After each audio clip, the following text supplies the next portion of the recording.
Hello everyone, welcome back to the channel. आज की video में बात करेंगे, अगर आप अकाउंट्स के अंदर एक्सेल करना चाहते हो then what should be the best approach to study the accounts. तो भी क्या अप्रोच हमारी रहने वाली है ताकि हम जो अकाउंट्स है उसकी अच्छे से हम अकाउंट्स के अंदर है उसके अच्छे से स्टडी करके एक अच्छा स्कोर हम लेकर आए। तो कुछ बातें मैं आपको बताऊंगी, उन बातों को आपको क्या करना, फॉलो करना है। देखिए, आपको जो मैं अभी बताऊंगी, ठीक है, अगर आपने उनको फॉलो किया तो ही आप अकाउंट्स के अंदर एक्सेल कर सकते हो, अदरवाइज नहीं। ऐसा नहीं है कि सिर्फ वीडियो को आपने देख लिया, सुन लिया और उसके बाद फिर आपने एग्जीक्यूट नहीं किया। एग्जीक्यूट करना मोस्ट इंपोर्टेंट है, फॉलो करना मोस्ट इंपोर्टेंट है, तभी ये वीडियो देखने का फायदा है। अदरवाइज आप वीडियो ना ही देखें अगर आपको फॉलो नहीं करना है। तो बिल्कुल छोटी छोटी सी 2-4 बातें हैं जिनका आपको ध्यान रखना।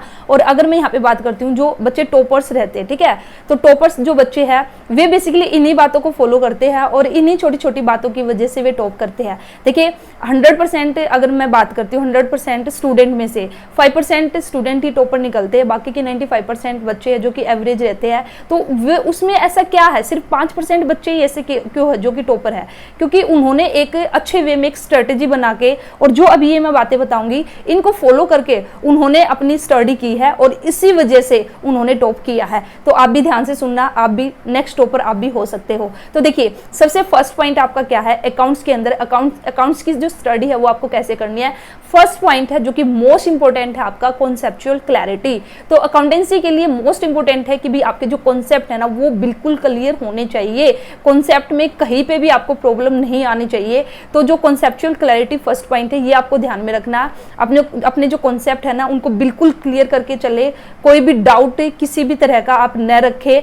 जितने आपके कॉन्सेप्ट स्ट्रॉन्ग होंगे उतने ही अच्छे से आप जो क्वेश्चन है ना उसको सोल्व करोगे। अगर आपने एक बार अपना जो कॉन्सेप्ट है उसको स्ट्रॉन्ग कर लिया, अपने कॉन्सेप्ट है उसको क्लियर कर लिया, फिर चाहे आपसे 50 क्वेश्चन निकलवा ले, चाहे आपसे 100 क्वेश्चन निकलवा ले, आप आराम से निकाल दोगे। लेकिन वहीं पे अगर बच्चे ने अपना जो कॉन्सेप्ट है उसको स्ट्रॉन्ग नहीं किया, लेकिन वो क्वेश्चन बार बार क्वेश्चन करके देख रहा है, तो फिर उससे एक भी क्वेश्चन नहीं बनेगा। तो फर्स्ट पॉइंट आपका क्या है, अपना जो कॉन्सेप्ट है उनको बिल्कुल अच्छे से समझ के बिल्कुल अच्छे से क्लियर करके चलिए।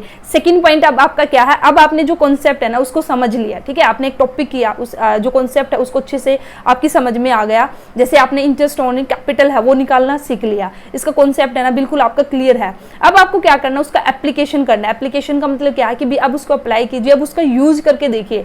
यूज करके देखने का मतलब क्या है कि भी अब आप क्वेश्चन सोल्व कीजिए, आप इलस्ट्रेशन सोल्व कीजिए, क्वेश्चन सोल्व कीजिए और फिर आप देखिए भी क्या आपने इंटरेस्ट ऑन जो कैपिटल कैलकुलेट करना सीखा है भी क्या आप उसको अप्लाई कर पा रहे हो, क्या एक्चुअल में आप इंटरेस्ट ऑन कैपिटल है उसको निकाल पा रहे हो या नहीं। तो इसको हम कहेंगे एप्लीकेशन करना।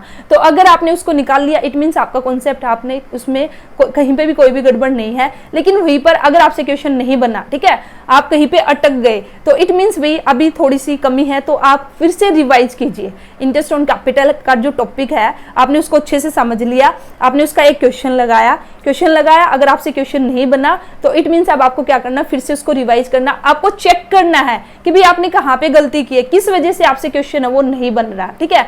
तो इस तरह से अगर आप करोगे तो आपको कोई भी दिक्कत नहीं आएगी। तो कॉन्सेप्ट, आपके जो कॉन्सेप्ट है वो क्लियर होने चाहिए। उसके बाद आप उसकी एप्लीकेशन कीजिए, उसको अप्लाई कीजिए, देन आप उसको रिवाइज कीजिए अगर कहीं पे दिक्कत आए, ठीक है। तो अगर आप ऐसा करते हो तो फिर आप कोई भी क्वेश्चन है, कैसा भी क्वेश्चन है, कैसे घुमा फिरा के आपसे अगर पूछेंगे तो भी आप आराम से सोल्व कर दोगे।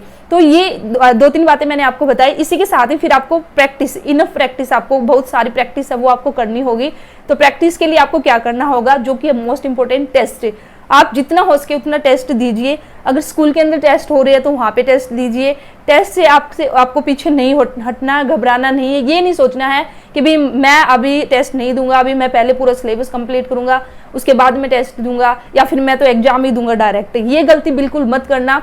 टेस्ट देने का मतलब क्या है कि भी जो गलतियां होगी आप अभी इधर ही कर लोगे, ठीक है। स्कूल में, आपकी कोचिंग पे, ट्यूशन पे, वहीं पे जो गलती होनी है वो कर लोगे। और इन गलतियों को फिर आप जब आपका फाइनल एग्जाम होगा, बोर्ड एग्जाम होगा, वहां पे आप जो ये गलती है नहीं करोगे। तो बहुत सारे बच्चे ऐसे जो टेस्ट नहीं देते, वे सोचते कि भी हम डायरेक्ट एग्जाम देंगे, और फिर वे एग्जाम देंगे तो वहां पर बिल्कुल पूरी बुरी तरह से वे फंसेंगे, ठीक है। इसलिए आप टेस्ट दीजिए। और टेस्ट देने का मतलब ये नहीं है कि भी आपने टेस्ट दे दिया और उसके बाद उसको छोड़ दिया। उसको आप चेक कीजिए, एनालिसिस उसका कीजिए, आप देखिए भी आपका कितना स्कोर आया है, कितने मार्क्स आए हैं, कहाँ पर आपके मार्क्स कट हुए हैं, ठीक है। जैसे 100 मार्क्स का आपका एग्जाम हुआ, आपने टेस्ट दिया अकाउंटेंसी का, आपने उसमें 85 स्कोर किया, तो 15 मार्क्स आपके कट गए। अब आप देखिए एनालिसिस कीजिए यहाँ पे कि भाई ये 15 मार्क्स है ना, ये मेरे कहाँ पे कटे, कहाँ पे मैंने गलती की है, क्या मैंने गलती की है।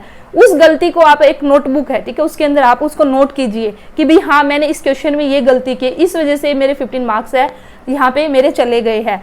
तो और अब मैं कोशिश करूंगा, ठीक है, अब मुझे आगे ये गलती नहीं करनी है। तो टेस्ट देने का मतलब क्या है, आप जो भी सैंपल पेपर्स, जब भी आप सैंपल पेपर्स लोगे, क्वेश्चन बैंक लगाओगे, टेस्ट दोगे, तो वहाँ पे आपका बेसिक, वहाँ पे मेन मकसद क्या है कि भाई जो गलतियां हुई है उनको फाइंड आउट करना और फिर आगे इन फ्यूचर उन गलतियों को रिपीट नहीं करना है। ठीक है, अगर आप उनको फिर से रिपीट करते हो तो फिर कोई फायदा नहीं है। इट मीन्स आपने अच्छे से एनालिसिस नहीं किया, आपने ध्यान नहीं दिया, बस आपने just as a formality, just formality के लिए आपने जो टेस्ट है उसको दे दिया। ऐसा आपको नहीं करना है। टेस्ट को अच्छे से एनालिसिस करके और अपनी गलतियों को नोट कीजिए भी हाँ मैंने इस क्वेश्चन में ये गलती की है, फिर ताकि आपको याद रहेगा जब आप रिवाइज करोगे फिर से, तो आप अपने रजिस्टर को उठाना, चेक करना कि मैंने क्या क्या गलती की थी, तो फिर आपकी गलती नहीं होगी। ठीक है, इसी के साथ ही मोस्ट इंपॉर्टेंट है आप लोगों के लिए कि वीक में एक डे आपको सिर्फ रिविजन के लिए रखना है। ये मैं बार बार आप लोगों को बोलती हूँ कि भाई चाहे वो संडे हो या फिर सैटरडे हो, वैसे तो संडे को ही रखिए। ठीक है, तो भी संडे को आपको क्या करना है, कुछ भी नया टॉपिक आपको नहीं करना है।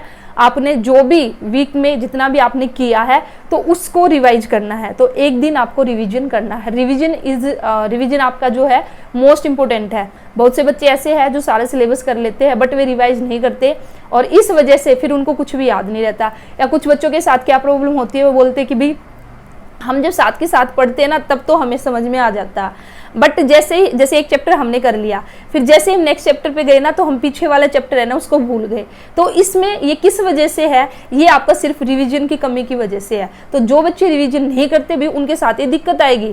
जैसे जैसे आगे बढ़ते जाएंगे वैसे वैसे पीछे का भूलते जाएंगे। बट वहीं पे वे बच्चे जो अपना डेली बेस पे और वीकली अपना जो रिवीजन करते हैं उनके साथ ये प्रॉब्लम बिल्कुल भी नहीं होगी। तो यही थी भी आपकी छोटी छोटी बातें, ठीक है, जिन बातों को आपको ध्यान में रखना। अगर ये सब बातें जो मैंने बताई है एक बार मैं फिर से इन शॉर्ट आपको बताना चाहूँ तो फर्स्ट पॉइंट आपका क्या था, कॉन्सेप्चुअल क्लैरिटी आपकी होनी चाहिए। कॉन्सेप्ट आपको अपने क्लियर करने हैं, फिर उन कॉन्सेप्ट का एप्लीकेशन करना है, ठीक है, उनको यूज करना है। इट मीन्स आपको क्वेश्चन है, इलिस्ट्रेशन है, ये सोल्व करके देखनी है। फिर उसके बाद आपको रिवाइज करना है, जितना हो सके उतने आपको प्रैक्टिस करनी है। प्रैक्टिस इन द सेंस आपको टेस्ट देने हैं, सैंपल पेपर है, क्वेश्चन बैंक है, ये आप बाद में, अभी आपके पास टाइम है, ठीक है, जब आपके एग्जाम थोड़े पास में आ जाएंगे तो तब आप खूब सारे सैंपल पेपर से क्वेश्चन बैंक है उनको सोल्व कीजिए।